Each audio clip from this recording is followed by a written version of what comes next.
nosotros. Le voy a dar la actualización de los datos del COVID-19. Al día de hoy hay un total de 271.765 muertes por el COVID-19. Estos son los datos de la Secretaría de Salud Federal. En las últimas 24 horas el país sumó 262 decesos por coronavirus. En un solo día se reportaron 3.367 nuevos contagios. Con esto México ya registra 3.573.044 casos positivos confirmados de COVID-19. Y en otro tema que también preocupa a las autoridades de salud, pues son los suicidios. El director general de Estadísticas Sociodemográficas del INEGI, Edgar Bielma, alertó que entre enero de 2020 y marzo de 2021 se reportaron 500.000 de personas fallecidas por suicidios en México. Es una tasa bastante alta, quizá tiene que ver con la pandemia del COVID-19, con los estragos económicos y con todo el tema psicosocial que pudo haber generado también este asunto. Desafortunadamente, estas cifras de suicidios en niños y niñas pues se han disparado también considerablemente. En el 2020 alcanzó una cifra récord de 1.150 casos en México y los especialistas señalan que este incremento está relacionado, le decía, con el COVID-19, el aislamiento, los problemas emocionales, la situación económica que sigue impactando a los hogares y es producto de toda esta crisis que se vivió y que seguimos todavía viviendo. No se ha disipado por completo la crisis del COVID-19. Según los datos del INEGI, los estados que tienen un mayor registro de suicidios en México son los siguientes. Ahí están en la pantalla: Aguascalientes, Chihuahua, Jalisco, el Estado de México, Quintana Roo y Yucatán. Así está la radiografía de los suicidios en México. Y para analizar más a detalle este tema, me da mucho gusto recibir aquí en el estudio del Heraldo Televisión al maestro Óscar Alberto Clavelina López. Él es académico de la UNAM, de la Universidad Nacional Autónoma de México y especialista en estos temas. Bienvenido, ¿cómo estás? Buenos días. Gracias, buenos días por la invitación. Pues ahí está el panorama, 500.000 de suicidios prácticamente en los meses que duró la pandemia, donde se concentró el mayor impacto. ¿Qué nos dice esto, digamos, en términos comparativos? ¿Qué tan grave es el problema? Que es terrible cualquier suicidio, pero hablamos de 500.000 de personas que han perdido la vida de esta forma. Sí, pues es un problema de salud mundial, pero en particular en México se incrementó precisamente en este periodo de la pandemia, que pasó de un 16% más o menos las cifras a un 20%. O sea, quiere decir que creció en gran medida. Sigue estando en la segunda condicionante de muertes, ¿no? La segunda parte de muertes en términos generales, y pues de los 15 a los 29 años sigue imperando en este rango de edad, pero está pegando muy fuerte de los 20 a los 24 años, o sea, estamos teniendo muchos suicidios en este rango de edad, ¿no? Según los datos duros. Pero también hay otros datos interesantes, que el suicidio sigue estando mitificado, ¿no? O sea, sigue estando en un aspecto de parece que no lo tenemos o preferimos que no lo vivamos. Y estos datos obviamente refieren a los que se han atendido, a los que han solicitado ayuda y los que se han registrado a partir de ahí. Pero también hay otros datos que no se registran porque pues nadie quiere tener esta problemática de salud en casa. Así como hay subregistro en las muertes por COVID-19, ¿no? Claramente hay una serie de datos que no cuadran, ¿no? Entre las propias autoridades de salud, el IMSS, la propia Secretaría de Salud y los registros que hay pues oficialmente, ¿no? Las actas de defunción que tienen alguna otra causa de muerte que no es el COVID-19, hay ese tipo de subregistros y también subregistros en suicidios. Este dato de 500.000, un poquito más de 500.000 de personas que se suicidaron lamentablemente en casi 12 meses de pandemia, ¿cómo contrasta con otros años? Es decir, si se elevó mucho más la tasa de suicidios, ¿cuál es el antecedente reciente que tenemos? Por supuesto, se pasaron de 7.200 a 7.800 casos del 19 al 20. ¿No? Entonces, estamos hablando de este incremento que comentaba, del 16% que se tenía proyectado y ya subió al 20%. O sea, se ha aumentado en gran medida. El punto es que ya se ha convertido, o sea, por si era un problema de salud internacional, mundial, bueno, ahora es un problema de salud que parece que tiene otras vetas, porque se mencionan las características, por ejemplo, como problemas económicos, pero ahora también pues, están los problemas de adicción, ¿no? Están los problemas de deserción escolar, están los problemas de aislamiento.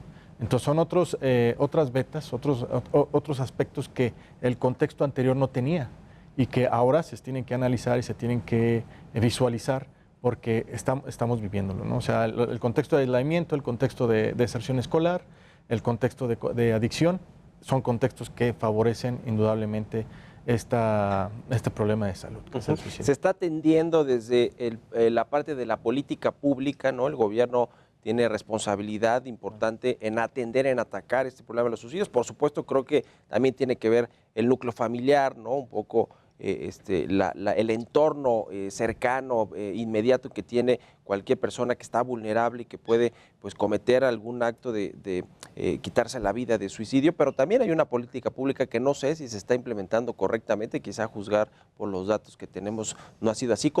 ¿Qué está haciendo el gobierno federal, los gobiernos locales para tratar este tema? Sí, sí hay una implementación de una política pública, o sea, sin lugar a duda, pues desde altos organismos internacionales se manejan directrices. El problema es precisamente esta mitificación del suicidio en el sentido de decir, parece que no lo tenemos en casa, cuando es muy posible que se empiecen a generar diferentes elementos o, digamos, algunos síntomas que podríamos identificar y que puede estar generando ahí el suicidio en casa. Pero insisto, esta mitificación de no, en casa no pasa nada cuando tenemos, insisto, una deserción escolar, cuando hay mucha violencia en casa, cuando hay un aislamiento social, cuando tenemos adicciones. Todos estos son focos que incitan al suicidio precisamente porque el sujeto se ve pues completamente apartado, ¿no? O sea, y sobre todo en esta población, en este margen de personas que son jóvenes, ¿no? Adolescentes jóvenes, que requieren sin lugar a dudas socialización. Todo ser humano necesita socializar, pero este sector le superurge socializar. Óscar Clavelilla es académico de la UNAM, especialista en estos temas de suicidios. Además de estos focos rojos que ya nos indicabas, que creo que todos debemos estar alerta, ¿no? En la familia, si existen algunas de estas características para tratar de detectar, ¿no? Alguna condición vulnerable de alguno de los familiares. ¿Qué rol tienen ahora las redes sociales? Porque normalmente uno se da cuenta que en las redes sociales hay ciertas claves que van dejando a las personas que están en esta situación de vulnerabilidad y que, bueno, pues en muchos casos terminan lamentablemente pues cometiendo el suicidio, ¿no? Pero ya juegan un rol importante este asunto en las redes sociales. ¿Qué nos puedes comentar al respecto? Sí, las redes sociales desde ya un tiempo bastante considerable juegan un papel importante en la socialización de las personas. Sin embargo, entran estos retos, ¿no? Y entra esta cuestión de ser reconocidos, del reconocimiento a través de redes sociales, en virtud de, bueno, en algún momento la ballena azul, estos retos que de alguna forma crean, de alguna forma autodaño, ¿no? Se autolesionan las personas, pero ahora parecería que es estar de moda, es estar cool, tener alguna patología psicológica, cuando insisto, es un tema muy delicado por temas de salud pública, ¿no? La salud mental es muy delicada, pero las redes sociales juegan esto, ¿no? Parecería que si no tienes depresión, si no vives un ambiente adverso en términos de salud mental, pues no estás como en onda, ¿no? Eso es algo peligroso para los muchachos, sin lugar a duda, porque empiezan a tomar conductas que en muchas ocasiones sí, sin lugar a duda, generan un problema de salud mental, pero en otro caso engañan, ¿no? Se disfrazan.